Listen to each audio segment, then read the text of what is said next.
Grace didn't believe in running away. She believed in surviving. And sometimes surviving meant packing your life into the back of a rattling SUV and driving until the road forgot your name. The cabin waited at the end of a narrow dirt trail, hidden by crooked pines and silence so thick it pressed against the ears. It looked harmless enough: weathered wood, a sagging porch, windows dark as unblinking eyes.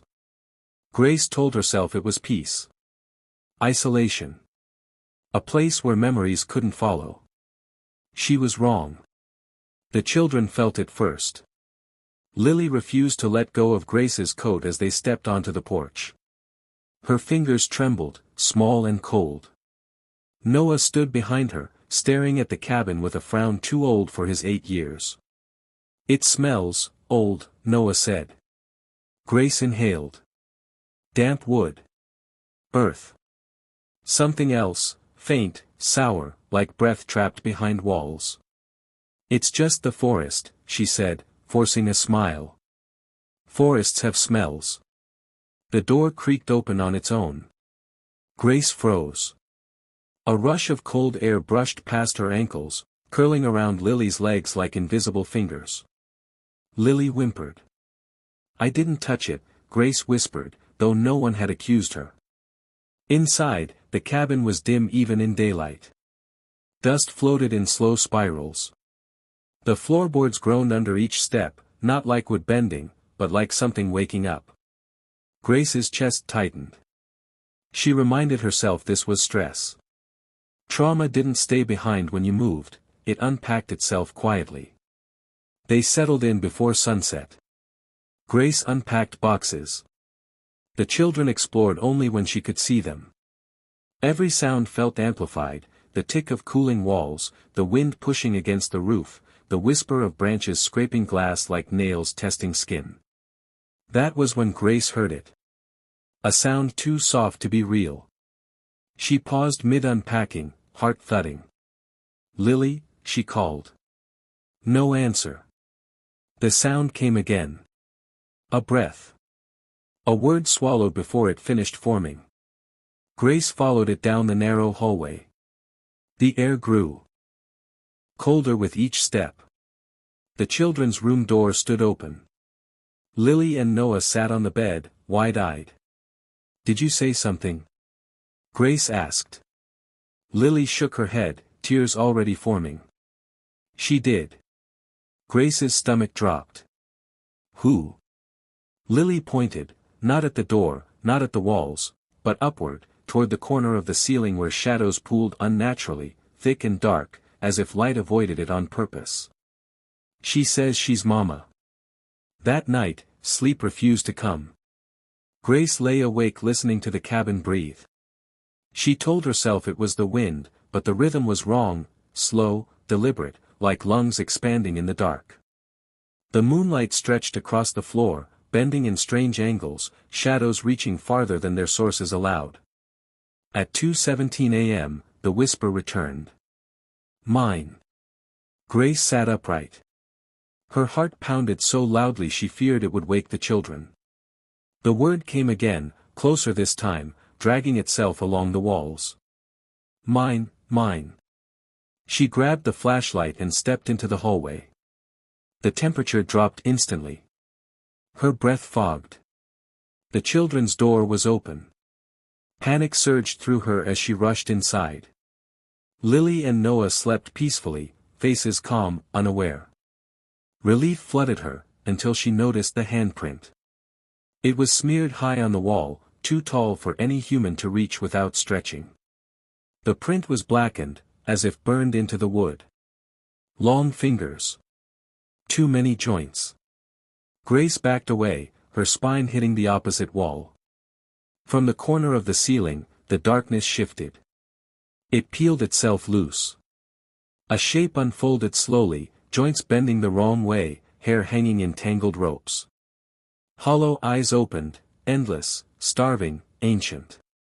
Its mouth stretched into something that might have once been a smile. "Thank you for bringing them home," it whispered. Grace screamed. The thing recoiled instantly, melting back into the shadows as if it had never been there. The room returned to normal. The handprint faded, leaving only clean wood behind. But Grace knew better. She gathered the children into her arms, shaking, her heart breaking with a fear deeper than anything she'd known. Whatever lived in this cabin wasn't a ghost. It was a mother. And it had been waiting. Grace did not sleep again that night. She sat on the edge of the children's bed until dawn, one arm wrapped around Lily, the other around Noah, listening to the cabin murmur to itself. Every creak sounded intentional. Every sigh of wind felt guided. The darkness no longer felt empty, it felt occupied. When morning came, it arrived thin and gray, like it was afraid of the cabin too. Noah was the first to speak. "She watched us," he said quietly, eyes fixed on the wall where the handprint had been. "All night." Grace swallowed. "You were dreaming." "No," Lily whispered. She stood in the corner. She was smiling, but she was sad. Grace's chest tightened painfully. That word, sad. Monsters weren't supposed to be sad. Sadness belonged to humans. To mothers who lost things. Grace forced herself to clean, to move, to act normal. Trauma thrived in stillness. She scrubbed the kitchen counters until her hands burned. She opened every curtain, letting weak daylight spill into corners that resisted it. Yet no matter how bright the room became, shadows clung where they didn't belong, stretching thin fingers across walls. By noon, Grace noticed the smell. Milk. Sour and sweet at the same time, heavy in the air. It drifted through the hallway, strongest near the children's room. Grace followed it, dread crawling up her spine. On Lily's bedside table sat a wooden bowl. It hadn't been there before. Inside was milk, cloudy, skin forming on the surface. Tiny footprints circled the bowl, pressed into the dust on the floor. Bare feet. Small. Child-sized. Grace staggered back. Her breath came shallow, uneven. She wanted to scream, to grab the kids and leave, but something pressed against her thoughts, heavy and whispering. "You ran once already." The thought wasn't hers. That afternoon, the forest went silent. No birds. No insects. Even the wind seemed to hold its breath. Grace watched from the porch as Lily and Noah played close by, refusing to let them out of her sight. Every time Lily laughed, Grace flinched, waiting for something to answer. And something did. From the tree line, a voice called softly, sweet as a lullaby. "Lily." Grace's blood turned to ice. Lily froze mid-step. Her face went slack, eyes unfocused. She took one step toward the trees. "No," Grace snapped, grabbing her arm. "You don't go there." Lily blinked, confused. "Mama said she missed me." Grace knelt, gripping Lily's shoulders. "You listen to me. I'm your mother." Lily frowned, not in fear, but in confusion. "She says she's my first one." That night, the whispers multiplied. They seeped through the walls, through the floorboards, into Grace's skull. Words overlapped, cries, lullabies, sobbing laughter. The sound of bones shifting slowly, patiently. Grace locked the bedroom door and pushed the dresser against it. At 3:03 a.m., scratching began. Slow. Deliberate. The door bowed inward as if something leaned against it from the other side. Hair slid under the crack at the bottom, long, black, tangled, moving like it was alive. Grace covered the children's mouths as Lily began to sob. "Mama's here," the voice crooned. "I came back for what they stole." The handle turned. Grace screamed, clutching the children as the lights flickered violently. The scratching stopped. The hair withdrew. Silence returned, but it was worse than noise. At dawn, Grace found Noah standing in the living room, staring at the wall. "What are you doing?" she asked softly. He didn't turn around. "She showed me." "Showed you what?" He pointed. Carved deep into the wood were symbols, circles, crude figures, a woman with elongated arms holding two children. Beneath it, written in jagged lines. A mother's love never dies. Grace collapsed to her knees. Fragments of memory surfaced, stories she'd dismissed, rumors she'd ignored while buying the cabin. A woman who lost her children. A woman who starved, searching the woods, calling their names until her voice broke and something else answered. Mama. Grace pulled the children close, her heart pounding with unbearable clarity. This thing didn't haunt the cabin. It nested here. And it didn't want Grace gone. It wanted her replaced.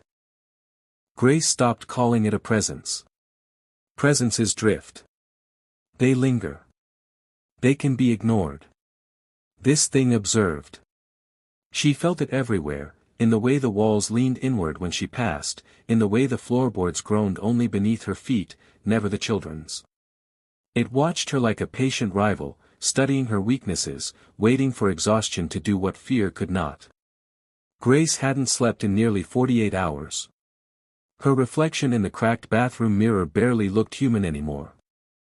Eyes sunken. Skin gray. When she splashed water on her face, the surface rippled long after her hands pulled away, as if something beneath the glass was breathing back. Behind her, a whisper brushed her ear. You're tired. Grace spun around. Nothing. She laughed shakily, pressing her hands to her face. You're not real, she whispered. Your grief. Your guilt. The whisper returned, closer now. So are you. The children were changing. Noah stopped asking questions. He stopped flinching at noises. He began sitting quietly in corners, listening to things Grace couldn't hear. Sometimes he nodded, like he was being praised. Lily began humming. Low, tuneless melodies that made Grace's skin crawl. Songs without words. Songs that sounded ancient, passed down through rot and bone. When Grace asked where she learned them, Lily smiled softly. She sings to me when you're sad. That night, Grace followed the humming. It led her into the woods. She didn't remember deciding to leave the cabin. One moment she was standing at the door, listening. The next, she was barefoot on cold soil, branches clawing at her arms as if trying to hold her back, or pull her deeper. The trees bent unnaturally, their shadows weaving together to form shapes that looked like arms, like hands reaching. The humming grew louder. Grace pushed forward until she reached a clearing. In the center stood a shape that made her breath hitch. A woman. She was impossibly tall, her limbs stretched too long, her joints bending at wrong angles. Her hair dragged along the ground like roots. Her face, oh God, her face, was almost kind. Almost human. Hollow eyes glistened with something wet and yearning. In her arms, she cradled nothing. Yet she rocked gently, humming. You came, the woman said, voice layered with many voices. Mothers crying. Children screaming. Bones snapping softly. Grace tried to scream. No sound came out. I watched you break, Mama continued. I watched you lose them before you ever came here. Grace's vision blurred. Images flooded her mind, hospital lights, a flatline monitor, a tiny hand slipping from hers. A past she had tried to bury beneath miles of road and years of silence. You don't get to say that, Grace choked. Mama tilted her head. I know what it is to be empty. The trees groaned. I searched until my body failed, Mama whispered. I called their names until my voice died. Love kept me alive. Love brought me back. She stepped closer. The ground cracked beneath her feet. Love can be cruel, Mama said. Love can take. Grace stumbled backward, terror ripping through her. They're not yours. Mama smiled wider. They already are. Grace woke screaming on the cabin floor, her throat raw. Dawn light spilled weakly through the windows. Mud caked her feet. Scratches lined her arms. It hadn't been a dream. Inside the cabin, Lily sat at the table. Across from her sat an extra chair. Grace froze. The chair rocked gently, as if someone invisible sat there. Lily giggled softly. "She says you're scared because you're not strong enough," Lily said. "But she is." Grace rushed forward, pulling Lily away. "Stop listening to her." Lily screamed, not in fear, but in anger. "She loves us better." The lights shattered. Glass rained down as the temperature plummeted. From the walls, shadows poured like liquid, forming long, skeletal arms. Mama's voice filled the cabin, echoing from every corner. "You are tired," she roared. "Let me carry them." Grace clutched her children, sobbing. Grace stopped trusting time.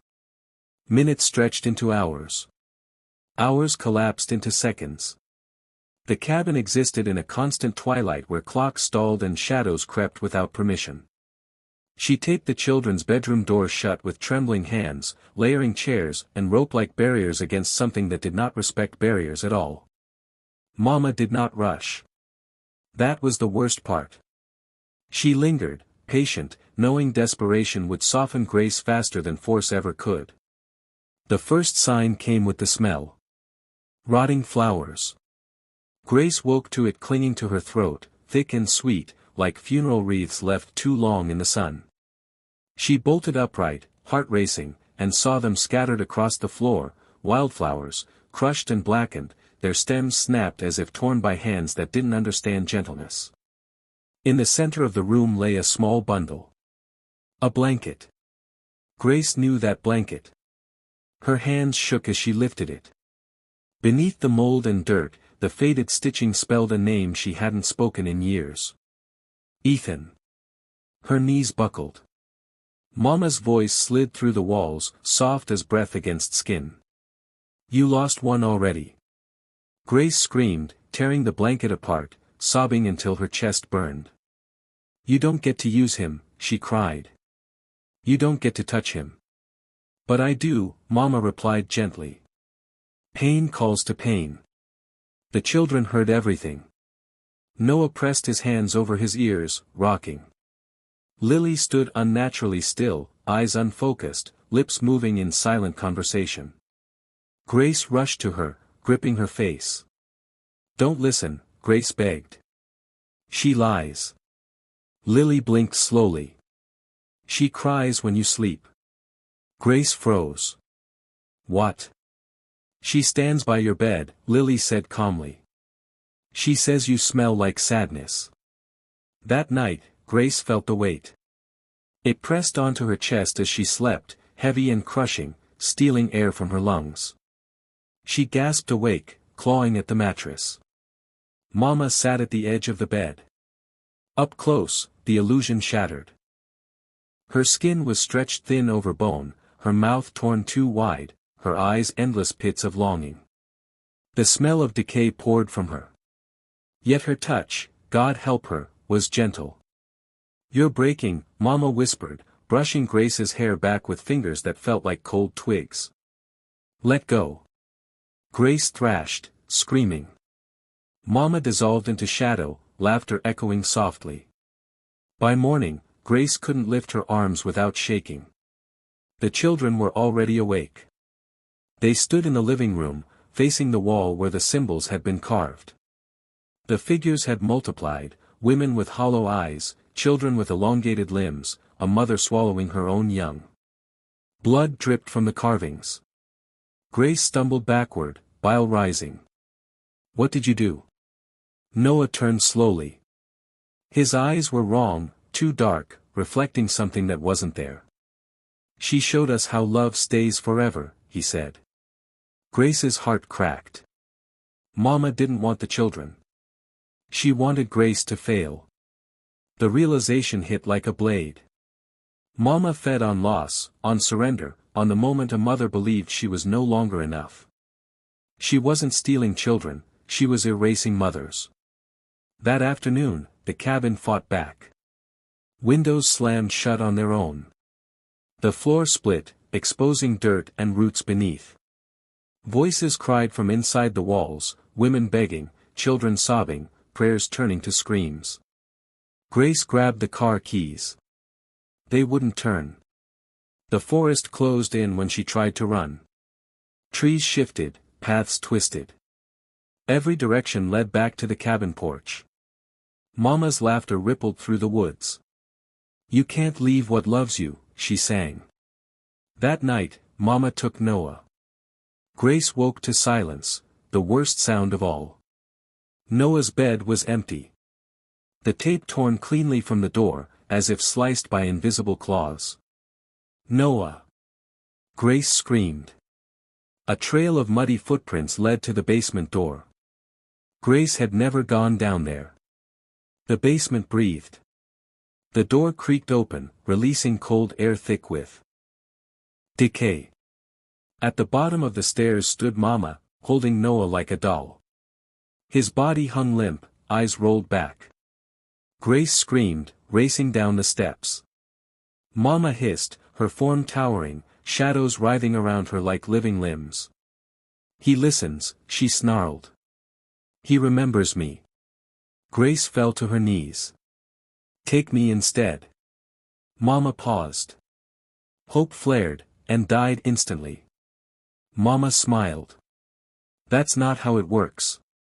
She placed Noah gently on the dirt floor.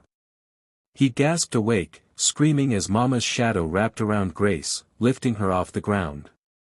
"You must choose," Mama whispered. "Be their mother, or become like me." Grace felt her strength draining, her memories bleeding away, faces, laughter, warmth, replaced by endless hunger and grief. Upstairs, Lily screamed. Mama tightened her grip. Grace realized the truth with brutal clarity. This curse didn't end with death. It ended with inheritance. And Mama was preparing Grace to take her place. Grace didn't feel herself hit the basement floor. She felt herself sink into it. The dirt was warm, pulsing faintly, like a living thing. Roots curled around her wrists and ankles, tightening slowly, lovingly. Above her, Mama loomed, taller now, her shadow stretching into the ceiling beams, her face splitting into something that could barely contain its hunger. "This is how it begins," Mama whispered. "You break. Then you bloom." Grace screamed, but the sound drowned in whispers, hundreds of voices layered together, mothers sobbing, pleading, bargaining. Faces pressed through the walls, half-formed and screaming silently, their mouths full of soil. Grace understood then. These weren't victims. They were replacements.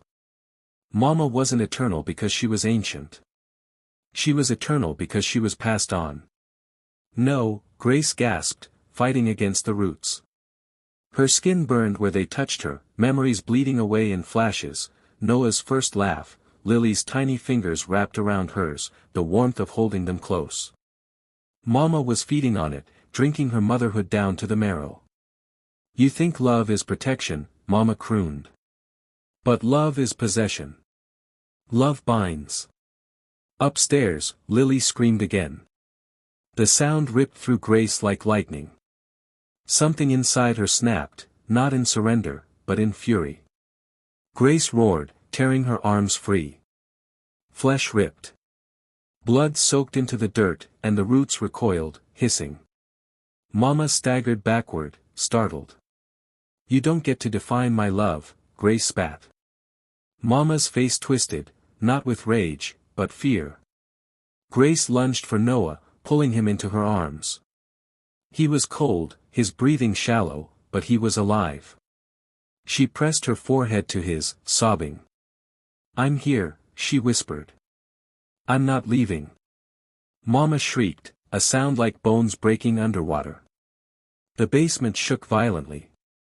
Walls cracked. The faces screamed louder.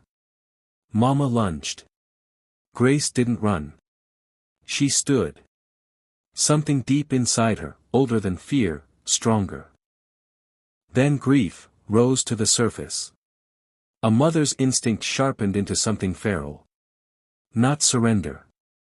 Not sacrifice. Defiance. Mama's shadow wrapped around Grace, clawing at her chest, trying to hollow her out. Grace screamed, not in pain, but in refusal. You starved because you were alone, Grace cried. But I am not you. Mama recoiled as if struck. The roots shriveled. The whispers faltered. For the first time, Mama hesitated. Grace staggered up the stairs with Noah in her arms, every step burning. The house screamed in protest, beams splitting, windows shattering, shadows clawing desperately at her ankles. In the living room, Lily stood in the center of a chalk circle drawn on the floor. Grace froze. Mama taught me, Lily said softly. Her eyes were glassy, distant. She said if I finish it, you won't hurt anymore. Mama emerged behind Grace, smiling wide, triumphant. She's choosing, Mama purred. Just like they all do. Grace dropped to her knees, setting Noah down gently. She crawled toward Lily, hands shaking. No, baby, she whispered. That's how she wins. Lily hesitated, chalk trembling in her fingers. She said you're tired. Grace nodded, tears streaming. I am. But tired doesn't mean empty. Mama screamed in fury, her form distorting, shadows thrashing violently. Finish it. Grace reached the circle and crushed it beneath her palm, smearing chalk and blood together. The house howled. Mama shrieked as cracks split her form, light bleeding through her shadows. You can't break the curse, she screamed. Someone must stay. Grace stood, pulling Lily into her arms, Noah clinging to her leg. Then it won't be a mother, Grace said. Mama staggered, screaming as her shadow unraveled, the faces in the walls dissolving into dust. The cabin shook violently, collapsing inward as the forest roared back to life. Grace ran. They burst from the cabin just as it imploded behind them, wood folding inward like a dying lung. The ground caved, swallowing the structure whole. Silence followed. Morning light filtered through the trees. Grace collapsed, holding her children, sobbing in relief and terror. For a moment, she believed it was over. Then Lily whispered softly, voice trembling. Mom, why does it feel like she's still holding your hand? Grace looked down. Black veins traced faintly up her wrist, pulsing once, twice, before fading. From deep beneath the earth, something laughed. Mama was gone. But the love she left behind was still hungry. They didn't look back when they reached the road. Grace kept walking until her legs buckled and the sky blurred into white noise. A passing truck stopped. A man asked questions she couldn't answer. The children were wrapped in blankets, shaking, silent in a way that terrified her more than screaming ever could. The police called it a collapse. Sinkhole. Structural failure. No bodies found. Grace didn't correct them. Hospitals smelled like antiseptic and lies. Doctors spoke softly, like volume alone could mend fractures in the soul. They asked about hallucinations, stress, trauma bonding. Grace nodded at the right moments and said nothing about shadows or roots or hands that still felt warm around her wrist at night. The children were cleared first. No signs of lasting psychological damage, one doctor said, too confidently. Children are resilient. Grace almost laughed. At home, an apartment this time, high above the ground, walls thin and ordinary, Grace tried to rebuild routines. Breakfast at 7. School by 8. Lights out by 9. She slept on the floor of their bedroom, one hand resting on each child, afraid that if she let go even for a moment, something would slip between the spaces. For weeks, nothing happened. The silence grew heavy. Then Lily began to wake up tired. She sings in my dreams, Lily said one morning, rubbing her eyes. Not loud. Just, close. Grace's spoon clattered against the bowl. Who sings? Lily shrugged. You do. That night, Grace stood in the bathroom, staring at her wrist. The black veins were back. Faint, branching slowly like frost creeping across glass. When she pressed them, they pulsed, once, like a heartbeat answering another. She remembered Mama's words. Love binds. Grace began to dream. She dreamed of the cabin breathing beneath the earth, roots rebuilding bone by bone. She dreamed of women standing in the dark, their faces turned toward her, expectant. She dreamed of holding children who were not hers, rocking them while something hollow smiled through her eyes.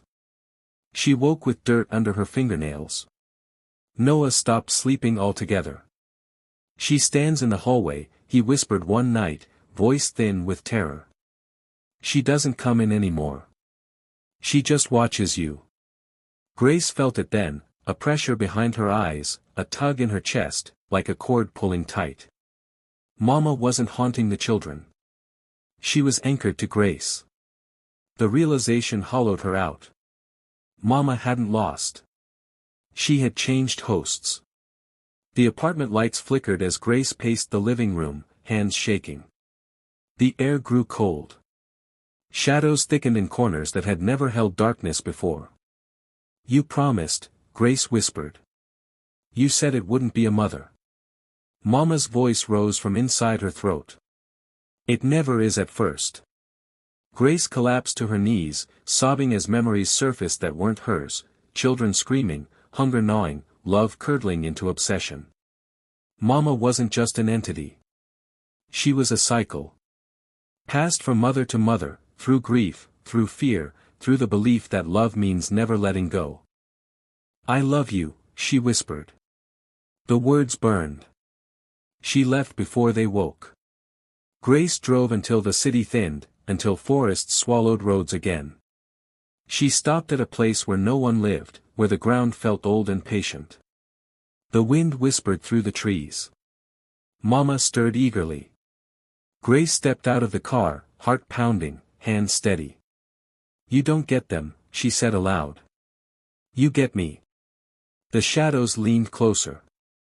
For the first time, Mama sounded uncertain. You will be alone. Grace nodded, tears falling freely. That's the point. She walked into the trees, deeper and deeper, until the road disappeared and the earth welcomed her weight. Behind her, far away, Lily woke screaming. Mama screamed too. The forest swallowed the sound.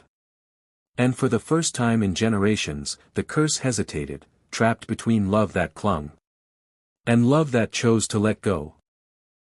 Grace felt the forest around her like a heartbeat, slow and patient.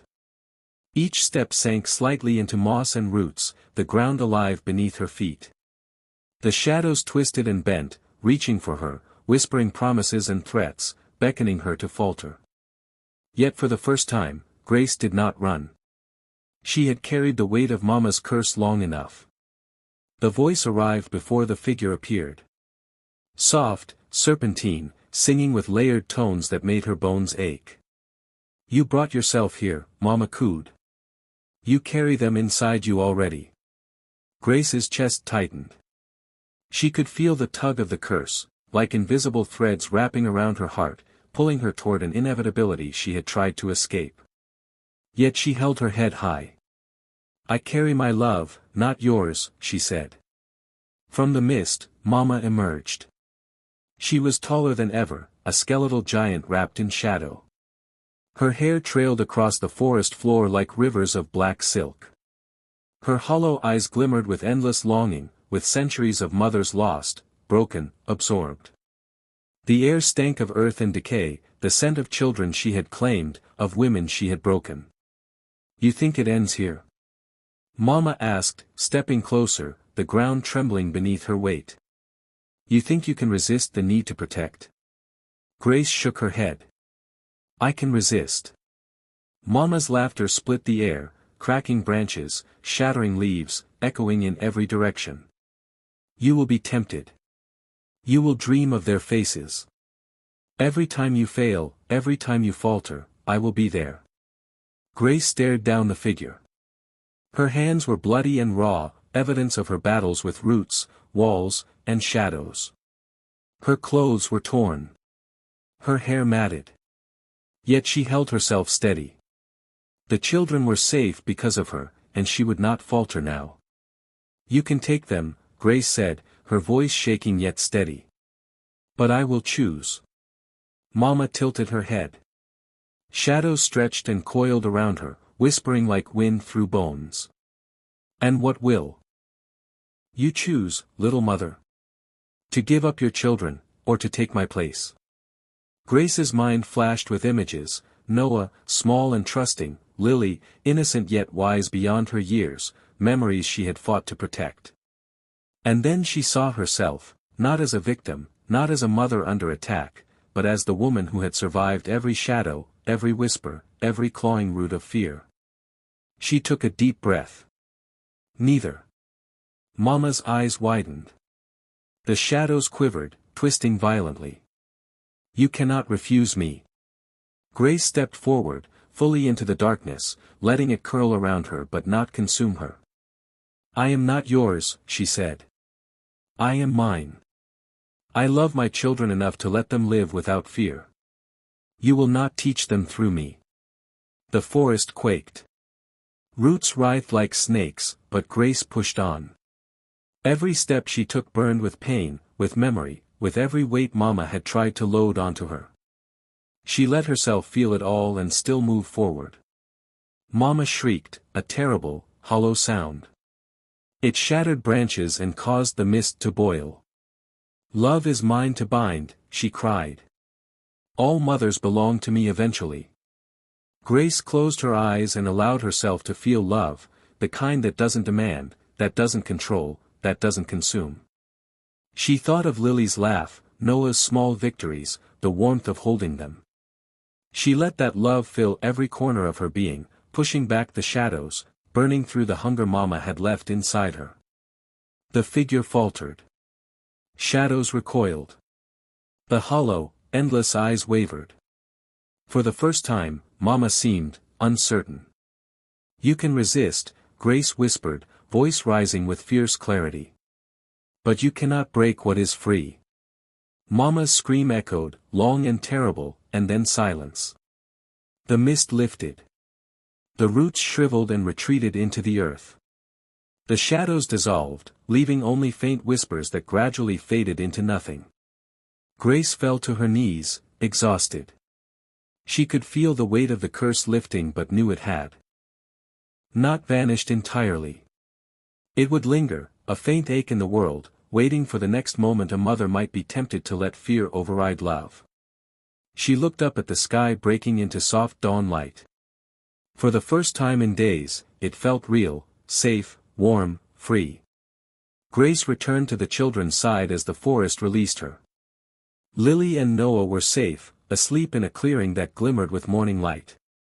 She brushed the hair from their faces, holding them close.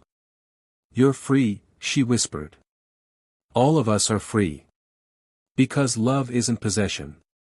It's choice. The forest behind her was quiet. Too quiet. The darkness had not gone, only retreated. But Grace didn't care.